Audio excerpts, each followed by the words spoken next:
This is Novel Marketing, the show for novelists who aren't necessarily fond of marketing, but still want to become best-selling authors. Episode 127. I'm James L. Rubart, but please call me Jim. I'm Thomas Umstattd Jr. And in this episode, we're going to talk about connecting with anyone in the world that you want to. In the last two episodes, we've talked about word of mouth and how powerful it can be, and we talked about how powerful mavens and connectors and salespeople can be.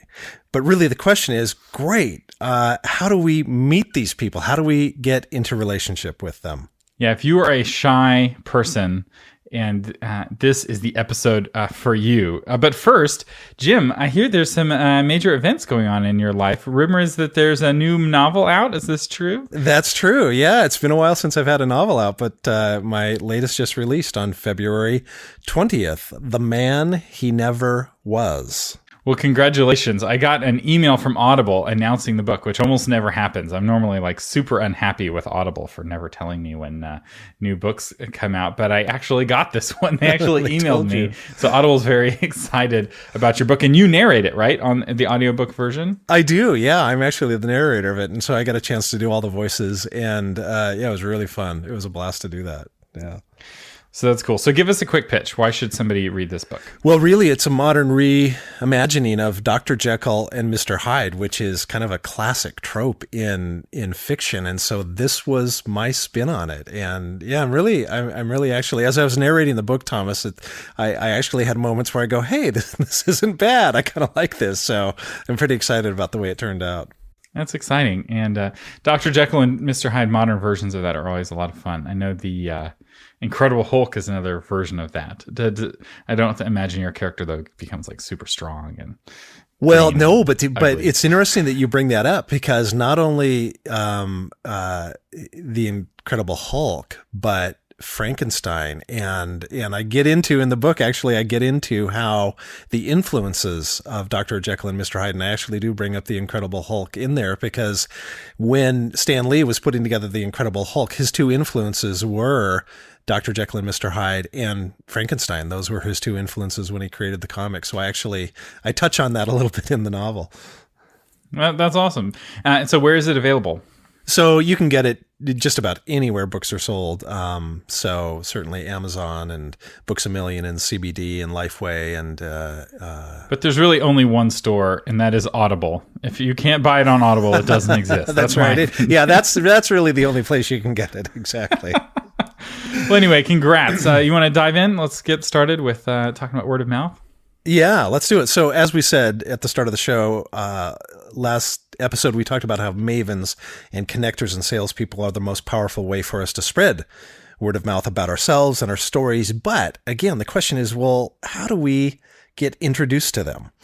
And so the first principle that you're familiar with, but let's just remind you of, is this whole thing that went viral before things went viral, before they had the opportunity on the internet. And that was 6 Degrees of Separation. And it got popularized through Kevin Bacon, right? This game started with, okay, how many people do we have to, anybody in the entertainment industry, anybody in acting, how many people is Kevin Bacon away from them? In other words, how far do we have to go before Kevin Bacon has acted in a movie with this person? So the game was, well, let's get to Marlon Brando. Well, Kevin Bacon acted in this movie with such and such, who was Marlon Brando's friend or acted with Marlon Brando. So that's just, 1 degree of separation. So essentially, we can apply that to our lives. And I was told this, I don't know when you first heard this concept, Thomas, but I must have been a teenager when it's like you're 6 people away from everybody in the world. And you start playing that game with yourself and you realize, oh my gosh, I am not that far away from just about anybody I'd want to meet across the entire world. That's really cool. And somebody actually put a mathematical formula to the 6 degrees of separation and like charted every single person in Hollywood and gave them all a score. I don't know who got the academic funding for this, but this is like an academic project. And it turns out like certain actors are far more connected than others. So Kevin Bacon's been in lots of different kinds of films, which is why he's so easy to connect with different folks. But there are other actors who actually have a higher score than him that are in like low budget B movies and like Academy Award winning movies and like TV shows and commercials. And And so that Kevin Bacon is a connector. There are other people in Hollywood who are quote unquote connectors. And, but people like that, like we talked about episode, exist in lots of different industries. And you know people who can connect you with folks who can connect you with folks who you want to meet. That's exactly right. And you'd be surprised, right? So speaking of actors, since we're on that, I'll give you an example. So one of the most well-known actors in the world at this point in time is Robert Downey Jr., who played Iron Man in a lot of different roles, but he's probably most famous right now for playing Iron Man in the Avengers movie. Well, how do you get to a guy like Robert Downey Jr.? Well, I happen to have a friend who is really close friends with Robert Downey Jr. So literally I could send out an email or make a phone call and at least get a message to Robert Downey Jr. very quickly. It's like, wow, how does that happen for anybody? Well, Thomas, if you wanted to get to Robert Downey Jr., you know me, I know Gary, Gary knows Robert Downey Jr., and I think people would be surprised if they started to look at the people they know who know people and start to list that out. I think they'd be surprised. So the first thing we're encouraging you to do is dream big. Go, oh my gosh, I would love to meet this author, or I'd like to be in contact with this podcaster or radio show host or TV executive, whoever it is. Don't think small. Start by thinking big. Yeah, that's really powerful. And once you start thinking about that person, you'd be surprised how easy it is to get connected to them. Another version of this is if you had to get a message to the president. So let's say you had secret knowledge that the aliens are invading tomorrow and we had to get ready. Right. This is like a mental game. How would you get your message to the president, right? The president has to see this and get the country ready for the alien invasion from outer space. Who would you talk to? Who's the person who'd be the most likely to know somebody who knew somebody? And I will say that being from Austin, Texas, President Bush was really easy for me. Like I knew people who knew him because he was governor in Austin for a long time. He went to a church that was right across the street from the church my grandmother went to. Whereas none of the other presidents I'm nearly as close to, right? I know political people who know political people, but I'm not as connected as they are. But, I was like, man, it would have been real easy to save the world from aliens back when President Bush was around. Like, I knew a guy. But that's a great point, Thomas, because you and I have never talked about that. I did not know that you had that close a network to ex-President Bush. And in the same way, there's probably people that I know that you'd go, oh, Jim, you know them? Really? Or you know somebody that knows them? That's really interesting. So as you make your list of people you'd like to connect to, start thinking, gosh, I wonder if that person knows that person. I wonder if that person knows that person. Now, that's kind of a generic way to do it. The other way to do it is LinkedIn, where you would be surprised if you type somebody into LinkedIn, if you have a LinkedIn account, and you go, oh my gosh, it'll tell you whether it's a second or a third or fourth connection. It will tell you how far you are away from that person. And a lot of times you'll type it in and go, oh my gosh, I'm only one person away. I don't have a direct connection, but I'm only one person away from that person. And that person who I know, oh my gosh, that's my cousin Fred. And Fred would be happy to give me an introduction to this person. That's right. LinkedIn's very powerful for that. Now, to use most of its feature, the most powerful version of the feature, you are going to have to pay.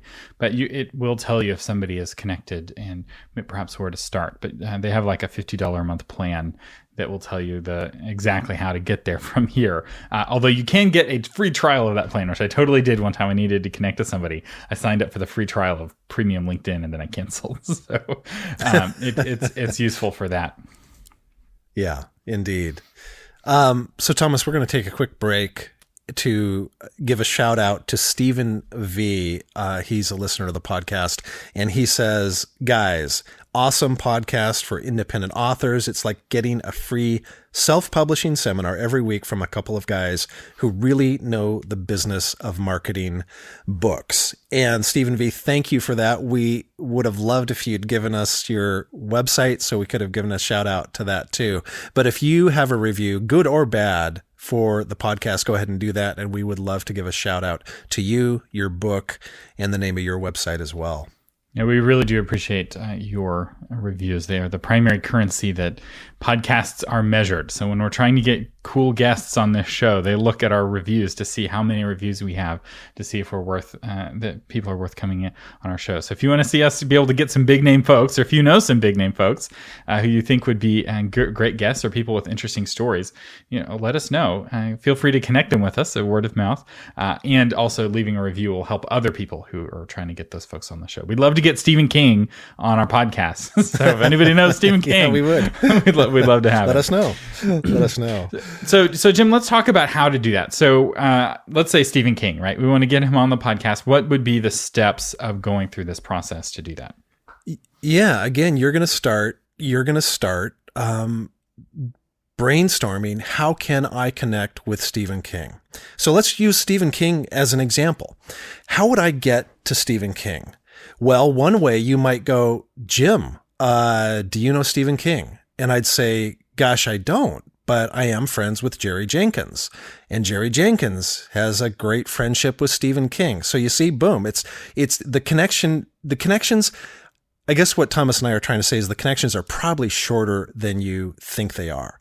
So you make this list of people, and then you make a list of people. I think he might know them. I think she might have a connection with them. And then you do the hard part. It's asking the question. Can you connect me with this person? Now, before you do that, you have to answer why am I connecting with this person just because I want to meet Stephen King? Probably not the best way to go about it. There has to be a specific reason why you're getting connected. And I'll give you an example from my own life. When my first novel came out, called Rooms, there was some similarities to the book The Shack, written by William Paul Young. And so I was like, I want to try to get William Paul Young's endorsement for my novel. So who do I know that might know Paul? Well, I have this friend, Jim Henderson, and Jim, well, I know Paul. Can you introduce me? Sure. So I was able to, through Jim, write an email to Paul and say, Paul, I'd love to sit down with you. Could I take you out to lunch? And Paul was very gracious and wrote back and said, sure, I'd love to have lunch with you. So Paul and I had lunch, and we really enjoyed each other, and we've become friends over the years, and we've done some speaking together and that kind of thing. So you go, okay, now Paul Young and I are friends because I had a reason. This is the specific reason we're getting together.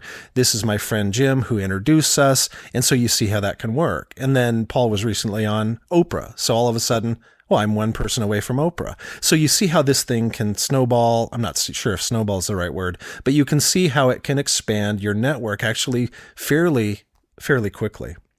Thomas, what about you? Is there an example from your life where you go, yeah, here's an example of that happening for me?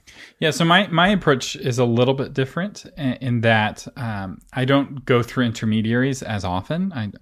And some of the folks I've gotten connected with, it's been more direct and more through Twitter.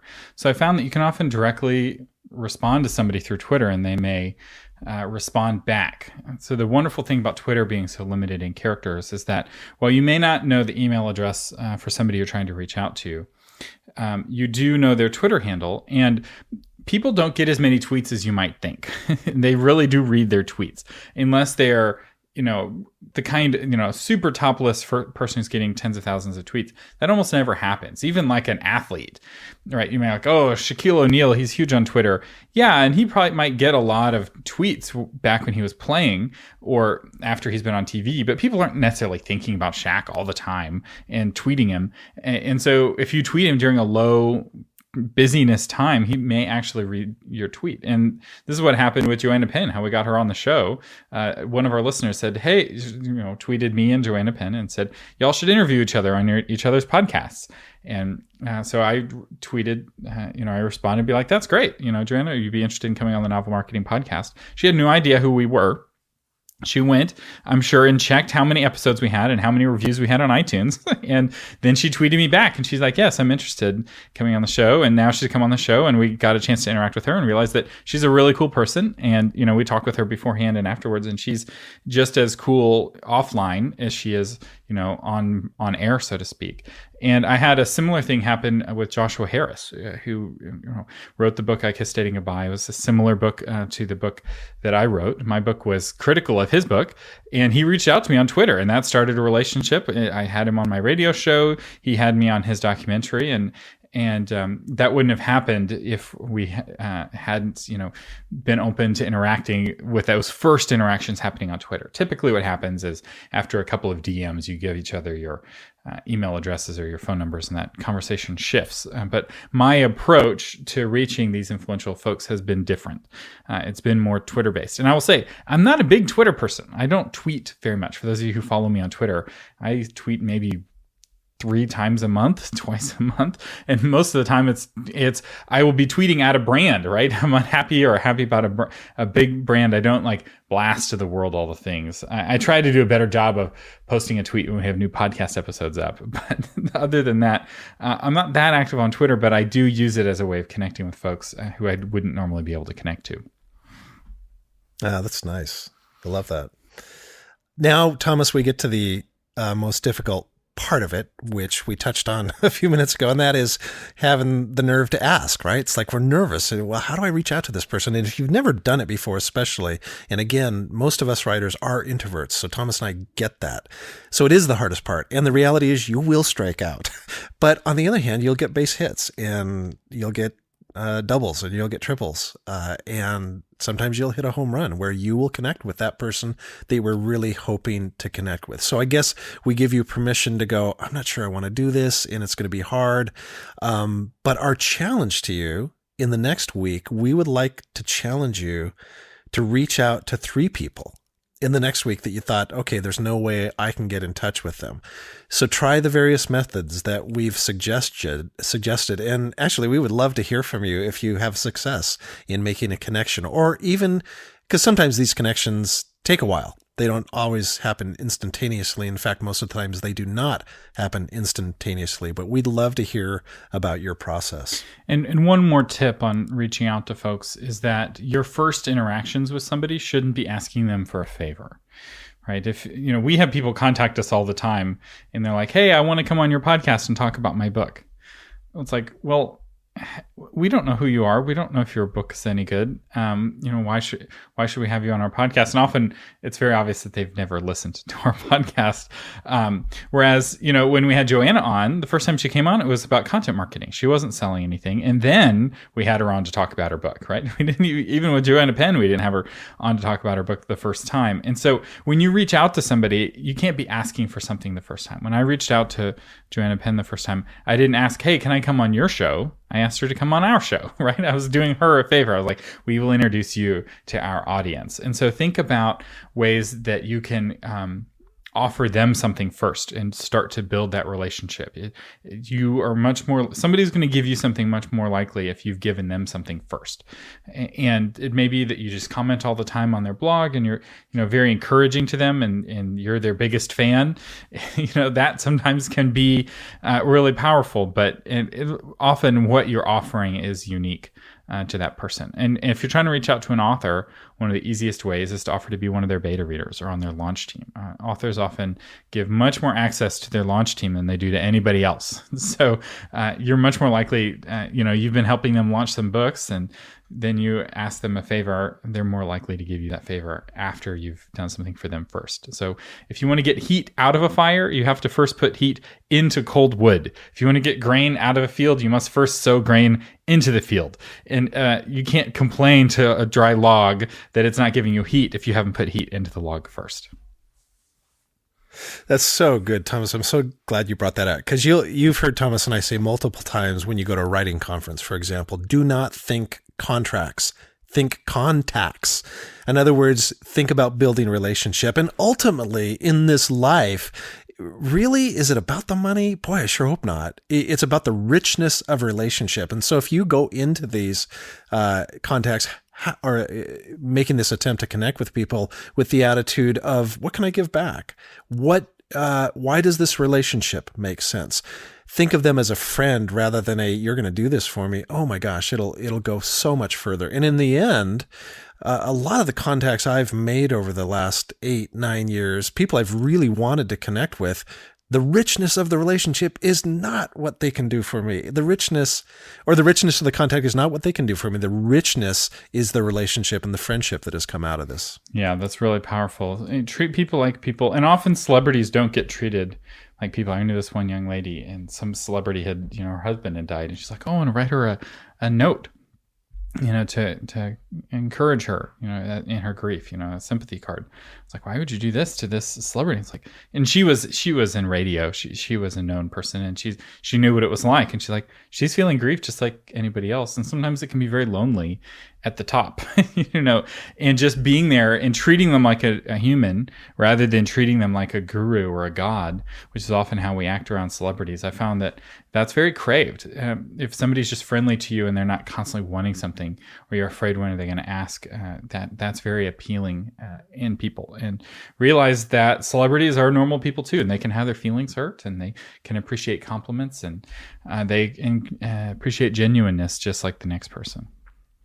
Thomas, I got to tell a quick story about that. It's always funny when it kind of surprises you out of the blue. So I have a friend, Brennan McPherson, and he's an author. His latest book is called Flood. So there's a shout out to Brennan. Anyway, Brennan and I are friends, and he emailed me one day, and I had not figured this out, and he kind of had to point it out to me, but he says, Brennan McPherson, my dad makes guitars. It's like, wait a minute, your dad is McPherson guitars, right? And they're just these high and beautiful instruments. And Brendan's like, yeah, that's my dad. And so he said, let me send you some CDs of some of the musicians who play our instruments. And so he sends me these CDs, and one of them is by Phil Keaggy. And some of you out there know who Phil Keaggy is. Well, Phil Keaggy's been this guitar hero of mine forever. I mean, arguably one of the best guitarists in the world.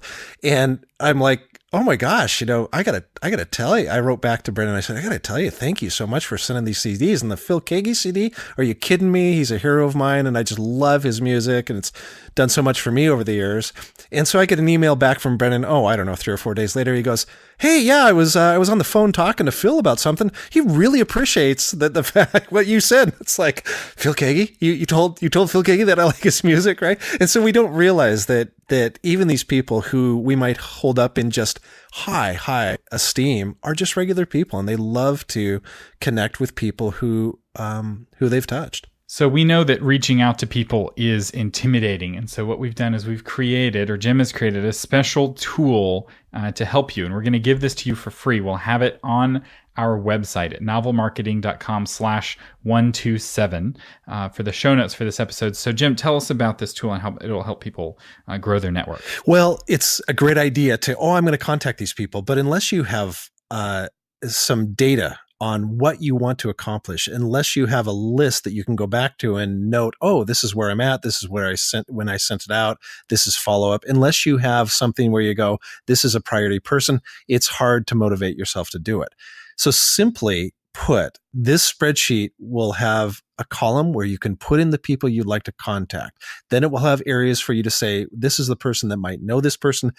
There'll be an area where you can rate how important this contact is on a scale of 1 to 10. Maybe it's a 3.5, or maybe, oh my gosh, this is an 8.5 if I could start a relationship with them. So we won't go into too much detail, but we will say this will help you very simply track who you're going after, keep tabs on who you're going after, keep tabs on who has responded, and it'll just streamline the process for you very, very simply. And this will be a free download on the website for the month of March. So some incentive to move now. At the end of March, we're going to take it down. But for the month of March, you can get it. You just put in your email address, and we'll send you the instructions on how you can get this free spreadsheet at novelmarketing.com/127. All right, we have some exciting news that has to do with one of our sponsors, MyBookTable, which you hear us talk about a lot. We have a new version out. So MyBookTable 3.1 has arrived. We have the biggest addition is that we've now taken the universal buy button that used to only be a premium feature, and we now have put it in the free version of MyBookTable, which means you can put your own affiliate links. If you want to do it by hand, you can actually do that through the universal buy button. It's adding a lot of functionality. You can create buttons on your book pages now that point anywhere on the web. We also added a audiobook resources section. So if you have an audiobook and you have like a PDF companion for your audiobook or some downloads of, images or something that, people who aren't getting the paper version of your book and they can't see the map of your fantasy world, we now have a section for you to put that right on your book page, which, let me tell you, if you create fantasy worlds, you'd better have a map for us audiobook listeners, because I get very lost if you don't.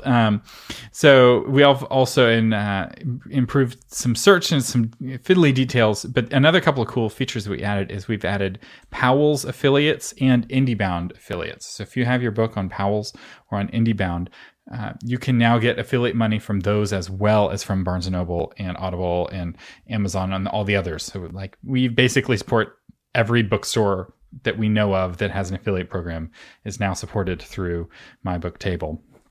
And you can now select your home pages to be the front page of your website if you want to, which I know some people want to set up their whole website is just one My Book Table page that's like a landing page for their book. So they buy a domain for their book, and now you can have that one page power your whole website if you wanted. So very excited about My Book Table 3.1. All of these features I just mentioned are all a part of the free version of My Book Table.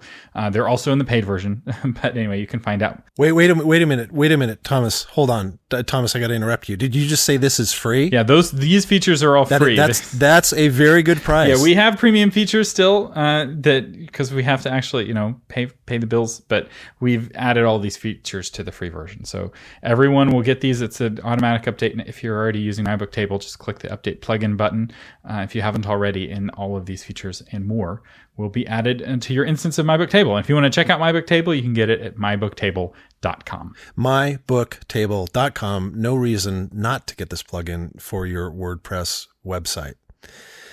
All right. Well, as always, you've been listening to James L. Rubart and Thomas Umstead Jr. on the Novel Marketing Podcast, giving you novel ideas on how to promote yourself and your writing offline, online, and everywhere in between. Thanks so much for listening.